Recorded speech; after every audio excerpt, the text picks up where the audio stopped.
Waalaikumsalam warahmatullahi wabarakatuh. Alhamdulillahirabbil alamin. Wa bihi nasta'in ala umuri dunya waddin. Asyhadu an la ilaha illallah wahdahu la syarika lah. Wa asyhadu anna Muhammadan abduhu wa rasuluhu la nabiyya ba'dahu. Allahumma shalli wa sallim wa barik ala Muhammadin wa ala alihi wa sahbihi wa barik wa sallim ajma'in. Qala Allah Ta'ala fi Qur'anil Azim, a'udzu billahi minasyaitonir rajim. Ya ayyuhalladzina amanu taqullaha haqqa tuqatih wa la tamutunna illa wa antum muslimun. Hadirin jamaah salat subuh rahimahumullah, alhamdulillah kita masih dinafaskan oleh Allah Subhanahu wa Ta'ala, sehingga kita masih bisa melakukan aktivitas. Dengan rasa syukur kita bisa bangun tidur, sahur, kemudian kita melaksanakan laporan kepada Allah melalui sholat subuh berjamaah. Salawat dan salam tetap tersanjungkan kepada uswah kita Nabi Muhammad sallallahu alaihi wasallam. Hadirin, Allah mewajibkan sholat fardu 5 waktu dengan disingkat Islam, Isya, subuh, zuhur, asar, maghrib, itu mempunyai keistimewaan sendiri-sendiri. Lebih-lebih pada saat sholat subuh seperti ini, sholat diletakkan Allah dalam keadaan terberat bagi kebanyakan manusia. Saat tubuh lelah, saat mata terasa berat, digoda oleh iblis yang namanya wasnan, ngantuk. Saat dunia masih tampak gelap dan sunyi, namun justru di saat itulah Allah mengangkat derajat hamba-hambanya yang mau bangun bangkit dari tidur, mengusap wajahnya dengan air wudhu, lalu berdiri menghadapnya dalam keadaan keheningan, sunyi. Rasulullah SAW bersabda, bahkan mendoakan khusus umatnya yang bangun subuh. Jarang sekali kita menemukan doa seperti ini. Beliau bersabda, ya Allah, berkahilah umatku selama mereka senang bangun subuh. Doa dari Rasulullah bukan doa biasa. Itulah doa yang dikabulkan, doa yang menembus langit, doa yang menyentuh takdir. Mereka yang menjaga sholat subuh hidupnya sering terasa lapang, bukan berarti tanpa ujian, tetapi selalu ada jalan keluar yang Allah hadirkan pada waktunya. Dalam hadis lain Rasulullah mengatakan bahwa orang yang mengerjakan sholat subuh berada dalam jaminan Allah. Bayangkan siapa lagi yang bisa menjamin hidup kita selain Allah. Jika Allah menjamin keselamatan seseorang, menjamin rezekinya, menjamin hatinya, maka tidak ada satupun makhluk yang dapat mencapai jaminan itu. Keutamaan sholat subuh tidak berhenti sampai di situ. Rasulullah SAW mengabarkan bahwa orang yang menjaga subuh kelak akan melihat Allah di surga, sebagaimana melihat bulan purnama yang terang tanpa terhalang. Renunglah sebentar, nikmat apa yang lebih besar daripada melihat Allah. Dalam Al-Quran Allah juga memerintahkan kita untuk bersabar bersama orang-orang yang bangun pagi atau bangun subuh demi mengingat Allah. Allah berfirman dalam surat wasbir nafsaka ma'al ladzina yad'una rabbahum bil ghadati wal 'ashiyyi yuriduna wajhahu wa la ta'du 'ainaka 'anhum turidu zinatal hayatid dunya wa la tuti' man aghfalna qalbahu an dzikrina wattabi' hawa wa kana amruhu furqa. Dan bersabarlah engkau wahai Muhammad bersama orang yang menyeru Tuhannya pada pagi dan senja hari dengan mengharap keridhoannya, dan janganlah kedua matamu berpaling dari mereka karena mengharapkan perhiasan kehidupan dunia, dan janganlah engkau mengikuti orang yang hatinya telah kami lalaikan dari mengingat kami serta menuruti keinginannya dan keadaan yang sudah melampaui batas. Hadirin, di dalam ayat surat Al-Kahfi ini, dan bersabarlah kamu bersama orang-orang yang menyeru Tuhannya di pagi dan senja hari. Ayat ini mengisyaratkan bahwa pagi hari waktu sholat subuh adalah waktu yang penuh rahmat, waktu di mana hati paling bersih, waktu di mana doa paling mudah diangkat. Inilah keutamaan besar sholat subuh. Sholat yang menjadi pembuka hari, sholat yang membawa keberkahan, sholat yang disaksikan malaikat, sholat yang mendapat doa khusus Rasulullah, dan sholat yang menjadikan seseorang berada dalam jaminan langsung dari Allah. Salah satu keistimewaan terbesar dari sholat subuh adalah kenyataan bahwa ia disaksikan oleh dua kelompok malaikat sekaligus. Malaikat yang bertugas di malam hari dan malaikat yang bertugas di siang hari. A+. Jadi apa? Gantian itu. Peristiwa pergantian tugas malaikat terjadi tepat pada waktu subuh.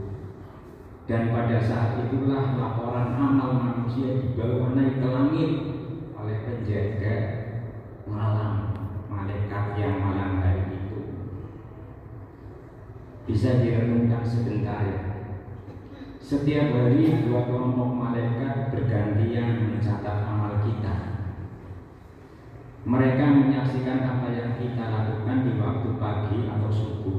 Apakah kita bangun, apakah kita memilih selimut tebal. Semua itu dicatat dan disampaikan kepada Allah. Allah menjelaskan hal ini dalam surat Al-Isra ayat 78. A'udzubillahi minasyaitonirrajim. Aqimus sholata liduluki syamsi ila ghasaqil lail wa qur'anal fajr. Inna qur'anal fajri kana mashhuda. Dirikanlah sholat dari sesudah matahari tergelincir sampai gelap malam, dan dirikanlah pula sholat subuh. Sesungguhnya sholat subuh itu disaksikan oleh malaikat.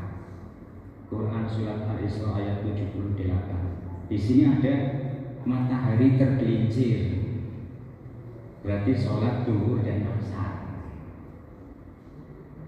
Kemudian ada ghasaqil lail, gelap malam, berarti sholat maghrib dan isya. Di sini ada Quran al-Fajri, berarti sholat subuh. Jadi di sini ada 5 sholat fardu ya di ayat ini. Oleh itu hadirin rahimahumullah, dan dirikanlah sholat subuh. Sesungguhnya sholat subuh itu disaksikan oleh para malaikat. Bayangkan,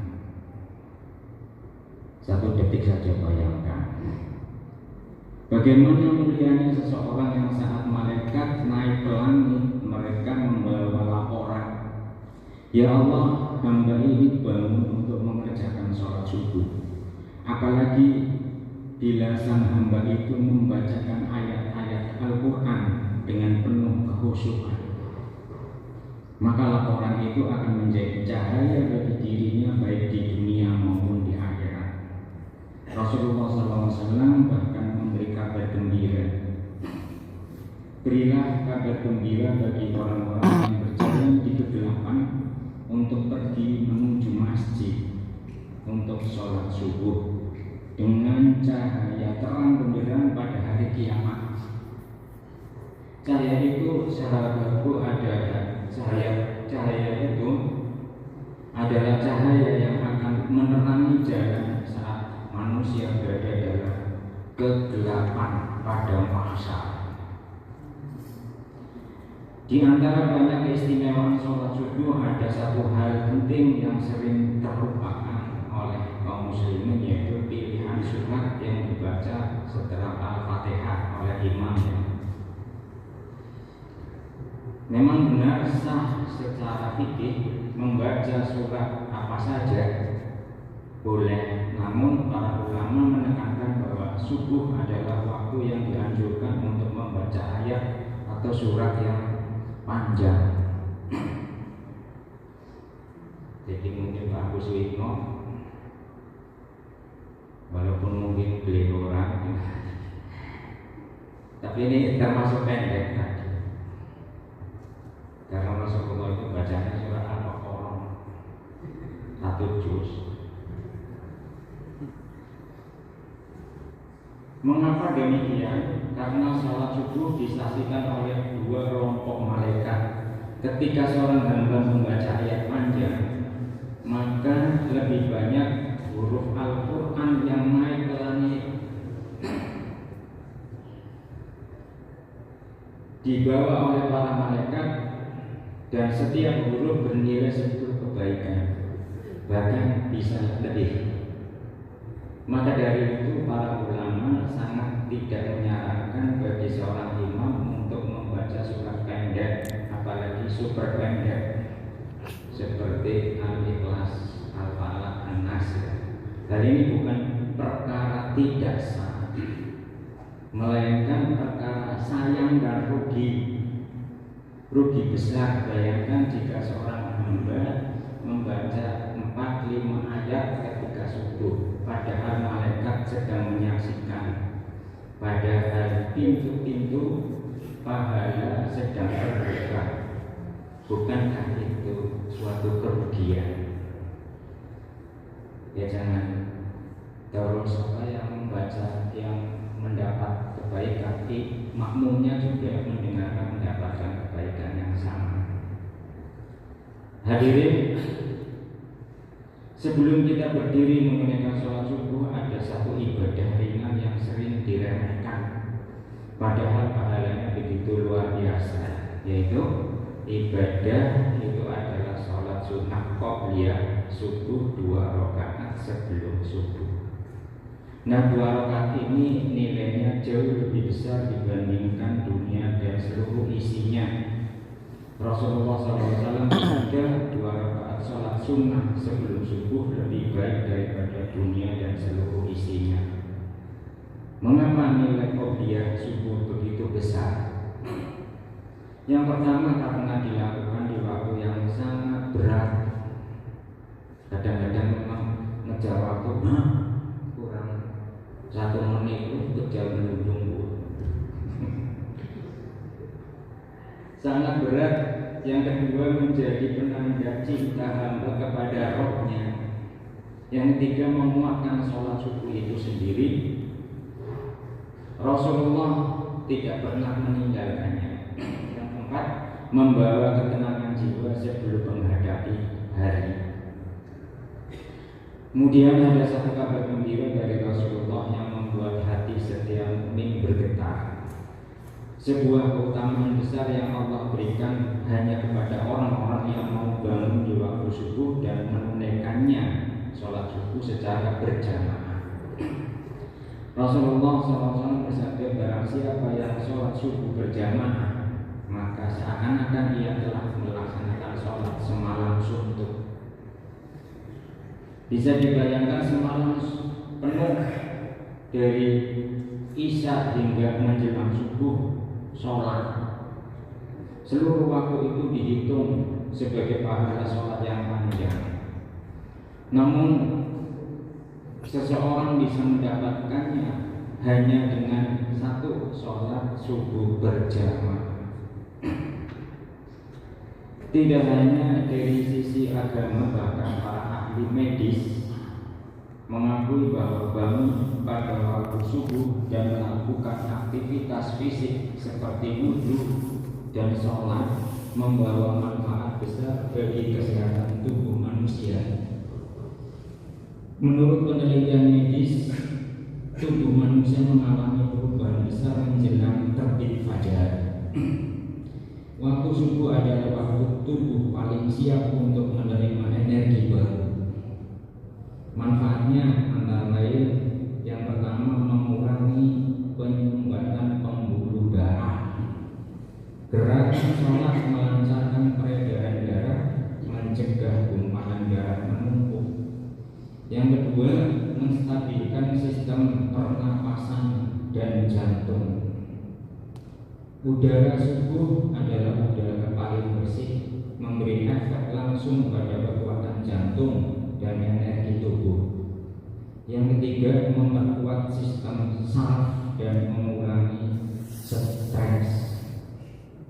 Gerakan sholat menstimulasi saraf penting dan menurunkan hormon stres. Yang keempat, membuat tubuh lebih bugar sepanjang hari. Orang yang memulai hari dengan sholat subuh cenderung memiliki produktivitas yang lebih tinggi. Yang kelima, mengatur pola tidur secara alami. Bangun subuh membantu tubuh mengatur jam biologis atau biological clock. Bahasa apa itu? Hadirin rahimahullah, keutamaan yang paling menggetarkan hati adalah kabar gembira bahwa Allah akan memberi cahaya kepada orang-orang yang keluar untuk sholat subuh berjalan dalam gelap menuju masjid untuk menunaikannya di awal waktu. Rasulullah SAW bersabda, berilah kabar gembira kepada orang-orang yang berjalan dalam gelap menuju masjid bahwa mereka akan mendapatkan cahaya yang sempurna pada hari kiamat. Cahaya itu akan menerangi ketika seluruh manusia berdiri ketakutan, ketika gelapnya hari kiamat membuat manusia kebingungan. Ada kabar listrik mau padam pada kekulin. Iya cukup. Nah, sampai mana? Namun orang yang menjaga subuh akan memiliki cahaya seperti lentera yang menyinari jalannya di padang mahsyar. Ada satu keistimewaan sholat subuh yang begitu besar, sebuah balasan yang tidak Allah berikan pada waktu sholat yang lain, yaitu jaminan perlindungan langsung dari Allah.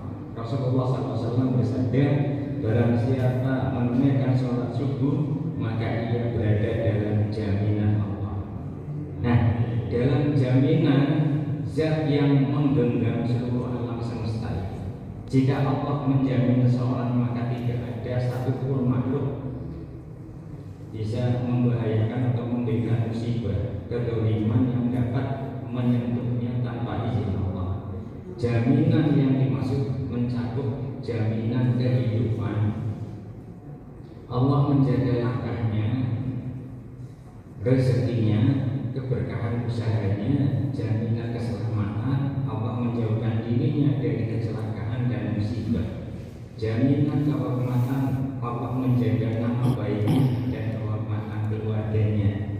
Jaminan keimanan, Allah menjaga hatinya agar tetap lurus.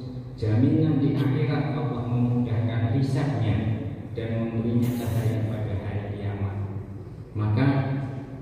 bisa kita renungkan betapa besar karunia Allah atas diri kita.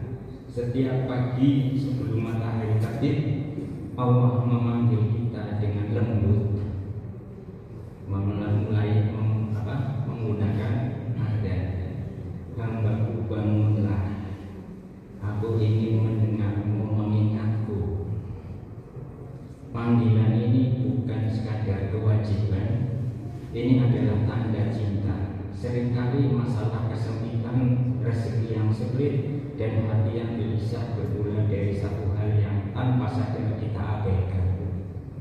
Subuh, sholat pertama, pembuka hari, penentu berkah, penarik cahaya, penyebab turunnya ketenangan, mulailah hari ini. Dan seterusnya, insya Allah jadikan subuh sebagai prioritas pertama dalam hidup kita, bukan sekadar kebiasaan tanpa komitmen. Janji kita pada diri kita sendiri dan bukti cintamu kepada Allah. Setiap rakaat subuh adalah cahaya, setiap sujud subuh adalah perlindungan, setiap ayat yang dibaca adalah pahala yang naik ke langit.